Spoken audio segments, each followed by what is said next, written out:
Hello friends, आज मैं आपको बताने वाला हूँ शेडिंग की कुछ नई टिप्स।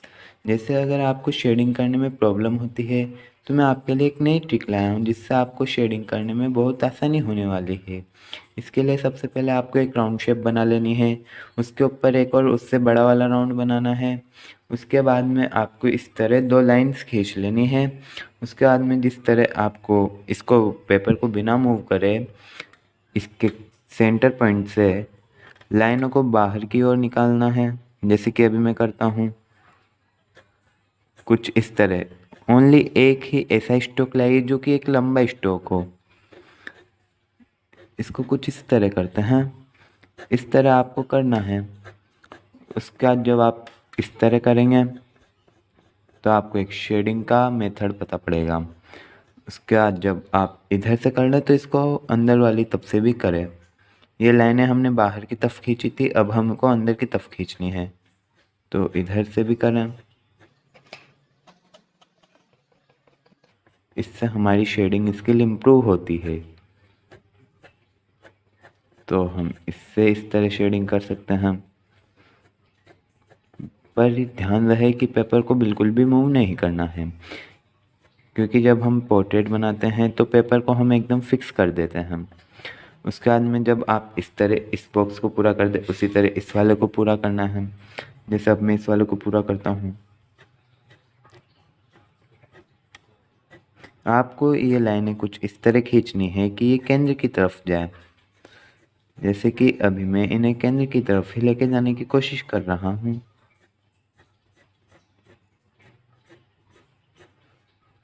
ये मैं बाहर से अंदर की ओर खींच रहा हूँ ये वाली लाइंस।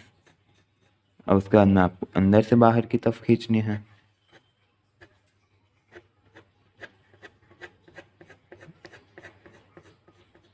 उसके बाद इस तरह इन चारों कॉलम को पूरा कर लें।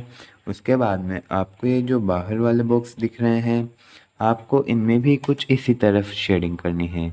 पेंसिल को पकड़ने का तरीका मैंने आपको अपनी पिछली वीडियो में बताया था इसे, कि आपको पेंसिल अपने 3 फिंगर से ऊपर वाली तरफ से पकड़नी है। उसके बाद में जब आप ये वाली शेप को करेंगे तो इसमें आपके कर्व शेप की प्रैक्टिस होगी। जैसे कि मैं अब यहाँ पे कर्व शेप वाली प्रैक्टिस कर रहा हूँ, तो ये देखिए कुछ आपके भी इस तरह से स्ट्रोक आएंगे।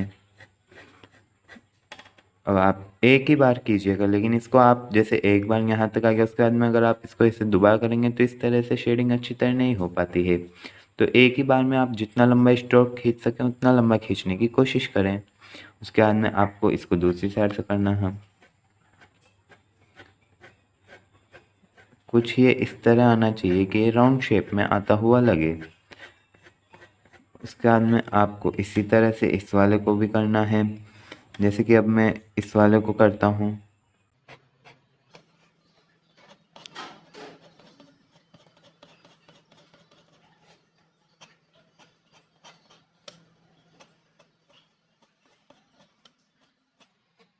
अभी मेरी भी इतनी शेडिंग स्किल इम्प्रूव नहीं है, इसलिए मेरी भी कुछ लाइंस इतनी ही आड़ी टेढ़ी आ रही है।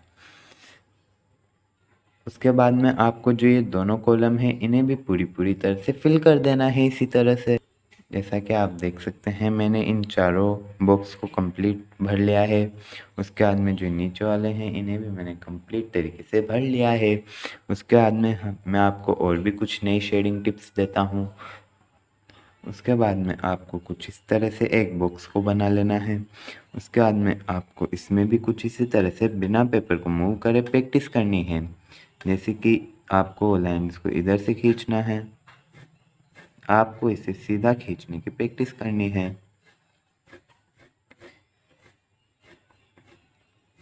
जैसे कि अभी मैं इसे इधर वाली तरफ से खींच रहा हूँ।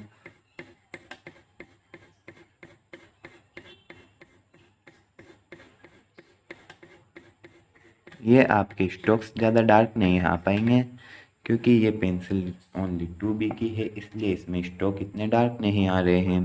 उसके बाद में आपको इसको इधर वाली तरफ से भी करने की कोशिश करनी है।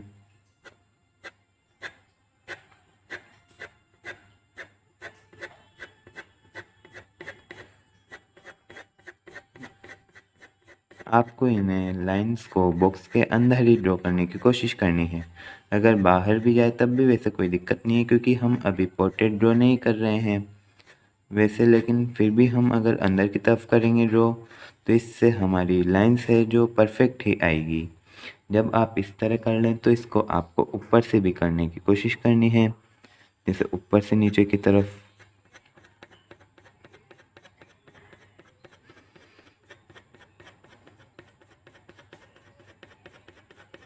जैसे अभी मैं इनको ऊपर से नीचे की तरफ ला रहा हूँ, उसी तरह से जब ये वाला पार्ट आपका कंप्लीट हो जाए ऊपर वाला, तो आपको इन स्टॉक्स को नीचे से ऊपर की तरफ भी लेके जाना है। जैसे अब मैं इन्हें नीचे से ऊपर की तरफ लेके जाता हूँ, कुछ इस तरह से आपको भी इन्हें ऊपर की तरफ लेके जाना है। अगर ये बॉक्स के बाहर आए लाइन तब भी कोई दिक्कत नहीं है, बस आपको इसकी प्रैक्टिस रेगुलर करनी होगी। इससे आपकी लाइन से स्ट्रेट आने स्टार्ट हो जाएगी और आपकी शेडिंग स्किल्स भी इम्प्रूव होएगी इससे। जब आप इस तरह कर लो तो आपको इसे आड़ी तरफ से भी करना है, तिरछी तरफ से। जिस तरह मैं इधर साइड से कर रहा हूँ उसी तरह आपको भी दूसरी तरफ से भी करना है। अभी मैं जैसे एक तरफ से कर रहा हूँ, आपको इनके लंबे लंबे स्टॉक्स खींचने की कोशिश करनी है। उसके बाद में आपको इधर से भी खींचने की कोशिश करनी है। उसके बाद में आपको इन्हें आड़ी तरफ मतलब इस वाली तरफ से भी खींचने की कोशिश करनी है।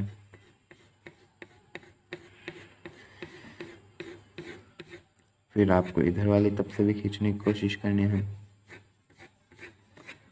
अब उसके बाद में हम एक और नया पार्ट, अब इसका नेक्स्ट पार्ट हम अगली वीडियो में देखेंगे। आज के लिए बस इतना ही।